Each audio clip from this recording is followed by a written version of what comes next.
Welcome to sauce TV. నేను మీ ఆబిద్ హుసేన్. రామ్ గోపాల్ వర్మ శివ సినిమాతో ఎంత సెన్సేషన్ సృష్టించారో, ఆయన ట్వీట్ల వల్ల, ఆయన చేసినటువంటి ట్వీట్ల వల్ల, అంటే ఒక సంవత్సరం క్రితం చేసినటువంటి ట్వీట్ల వల్ల ఇప్పుడు పోలీసులు కేసు నమోదు చేసి తెలుగుదేశం ప్రభుత్వం అధికారంలోకి వచ్చిన తర్వాత ఆయన మీద అరెస్ట్ వారెంట్ ఇష్యూ చేయడం జరిగింది ఒంగోలు పోలీసులు. ఆయన కోసం ఇటు హైదరాబాద్ కావచ్చు, తమిళనాడు కావచ్చు, కోయంబత్తూరులో అన్ని దగ్గరలో కూడా గాలిస్తూ ఉన్నారు ఎక్కడున్నారని. వర్మ అయితే ప్రస్తుతం ఫోన్ స్విచ్ ఆఫ్ చేసి ఉన్నారని చెప్పి కూడా తెలుస్తోంది. అయితే ఈ నేపథ్యంలో అసలు వర్మ ఎక్కడ పారిపోయారు, వెళ్ళిపోయారు అని చెప్పేసి చెప్తున్న నేపథ్యంలో వర్మ ఒక వీడియోని నిన్న రిలీజ్ చేయడం జరిగింది. అది దాదాపు ఒక 2 నిమిషాల నిడివిగల వీడియో అయితే ఇప్పుడు మళ్ళీ 9 నిమిషాల పూర్తి నిడివిగల వీడియోని వర్మ తన యూట్యూబ్ ఛానల్లో పెట్టడం జరిగింది, ఆర్జీవీలో పెట్టడం జరిగింది. సో అసలు ఈ ఆర్జీవీలో పెట్టినటువంటి వీడియోలో ఏముంది ఒకసారి చూద్దాం. Extremely sorry to disappoint. అంటే ఇప్పుడు ఉనికిపోతున్నాను, మంచం కింద కొంచెం నేడుస్తున్నాను అని అందరూ what ever the media speculating, వాళ్ళందరికీ చిన్న డిసప్పాయింట్మెంట్ గా ఉండొచ్చు వీడియో. ఇక్కడ పాయింట్ ఏంటంటే, I just want explain the whole concept.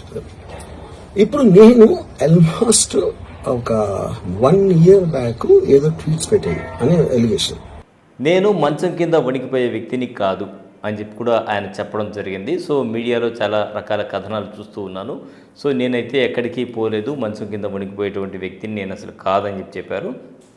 ఆయన కొన్ని ప్రశ్నలు కూడా ఇటు ప్రభుత్వానికి కావచ్చు, పోలీసులకు కావచ్చు సంధించడం జరిగింది. సంవత్సరం కింద నేను ట్వీట్ పెడితే ఇప్పుడు కేసులు పెట్టడం ఏంటి, ఇప్పుడు మనోభావాలు దెబ్బతినడం ఏంటి, అది అందరికీ ఒకేసారి నేను గుర్తుకొచ్చానా అని చెప్పి కూడా ఆయన క్వశ్చన్ చేస్తూ ఉన్నారు. అలాగే అభిప్రాయం తెలియజేస్తే కేసులు పెడతారా?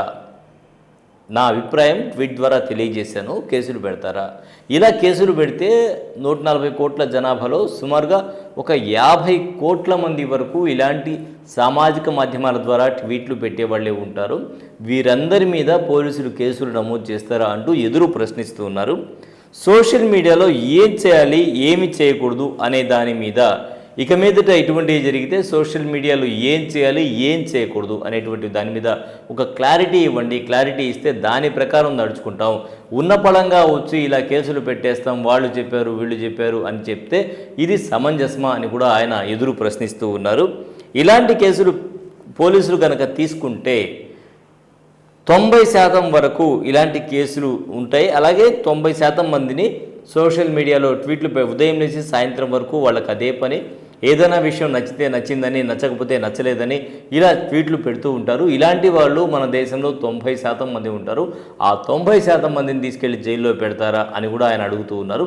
ఈ విధంగా ఎందుకంటే వర్మ మీద ఇప్పుడు సోషల్ మీడియాలో కామెంట్స్ పెట్టారని చెప్పి ఇటు తెలుగుదేశం పార్టీ కానీ అధికార పక్షం నుంచి కేసులు పెట్టి ఆయన ఎక్కడున్నారని సెర్చ్ చేస్తున్నటువంటి నేపథ్యంలో ఆయన అరెస్ట్ చేస్తారు అనేటువంటి నేపథ్యంలో ఆయనైతే ఈ విధంగా చెప్పడం జరిగింది. అలాగే న్యాయస్థానాన్ని ఆశ్రయిస్తానని చెప్పి కూడా చెప్పడం జరిగింది. ముందస్తు బెయిల్ కోసం పిటిషన్ కూడా ఆయన ముందస్తు బెయిల్ పిటిషన్ను అప్లై కూడా చేస్తున్నారనమాట. అలాగే ఎంటర్టైన్మెంట్ కోసం థంబ్నెయిల్స్ కావాలంటే యూట్యూబ్ ఛానల్స్లో ఏదైనా పెట్టుకోండి, దీంట్లో నాకు అబ్జెక్షన్ లేదు, ఎందుకంటే అది మీ బతుకు తెరువు, మీ వ్యూస్ వస్తాయి కాబట్టి అది మీ బతుకు తెరువు అని చెప్పి కూడా దీంట్లో ఆయన క్లారిటీ ఇవ్వడం జరిగింది, చెప్పారు.